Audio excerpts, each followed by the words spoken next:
নমস্কার শ্রোতা বন্ধুরা, আমি senior consultant orthopaedic surgeon doctor Nirmala Deb. আসুন আজকে জিনিস নিয়ে একটা আলোচনা করি, সেটা হচ্ছে রোবোটিক নি সার্জারিতে রোবট কী কাজ করে। রোবট আমরা প্রথমে পেশেন্টকে পজিশন করি, তারপরে পেশেন্টের গায়ে হাঁটুতে এবং ফিমার থাই বোনে আমরা ট্র্যাকার লাগিয়ে দিই। রোবটই সেই ইনফরমেশনটা রিড করে যে এইটা টিবিয়াল সারফেস, এটা ফিমোরাল সারফেস, এটা এইরকম করে আছে, রোবট নি জয়েন্ট সেন্টারে কোথায় আছে, হিপ জয়েন্ট সেন্টার কোথায় আছে, রোবট সমস্ত আইডেন্টিফাই করে দেয়। আইডেন্টিফাই করতে পারে রোবট সিম্পলি একটা থাকে, সেই সটা দিয়ে বোনগুলো কাটিং করে দেয়, কাটিং করে শেপ করে দেয়। এখানে আমাদের সুবিধাটা কোনো জিগস কনভেনশনে যেমন জিগ লাগাতে হতো সেই জিনিসটা লাগাতে হয় না, রোবট একদম ফ্রিতে কাট করে দেয়। এবং কাটিং করার পরে আপনি কম্পিউটার মনিটরে সার্জন দেখতে পাচ্ছে যে কাটসগুলো কতটা হয়েছে, কত মিলিমিটার হয়েছে, কতটা অ্যাকিউরেসি আছে, সেই অ্যাকিউরেসিটা রোবট 100% সেটা দিয়ে দেয়। একবার যখন আপনি অ্যাকিউরেটলি ইউ আর স্যাটিসফাইড যে আমার কাজগুলো একদম অ্যাকিউরেট হয়েছে, যেটা আপনি চোখ দিয়ে মেলাতে পারবেন, রোবট সেই অ্যাকিউরেসিটা দেয়।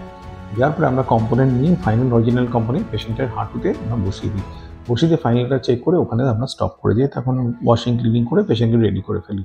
প্রসেসটা খুবই ইজি এবং যার ট্রেন্ড সার্জন আছে তাদের জন্য এটা কাজটা খুব ইজি এবং খুব অল্প সময়ের মধ্যে কাজটা হয়ে যায়। তার জন্য পেশেন্টের ব্যথাও কম হয়, আর কাটিংগুলো যেহেতু বোন কাটসগুলো অল্প করতে হয়, সেই জন্য পেশেন্টের রিকভারিটা খুবই ফাস্ট হয়। এর উপরে এগুলো হচ্ছে সুনির্দিষ্ট অ্যাডভান্টেজ, ডেফিনেটলি প্রুভড অ্যাডভান্টেজগুলো। আপনাদের মনে যদি প্রশ্ন থাকে, আপনারা অবশ্যই আমার চ্যানেলে হেল্পলাইন নাম্বারগুলো দেওয়া আছে, সেখানে আপনারা কোয়েশ্চেনগুলো পোস্ট করবেন। আমরা আপনাদের 100% গাইডেন্স এবং হেল্প করার চেষ্টা করব এই বিষয়ে। আজকে শোনার জন্য অসংখ্য ধন্যবাদ। Thank you. নমস্কার।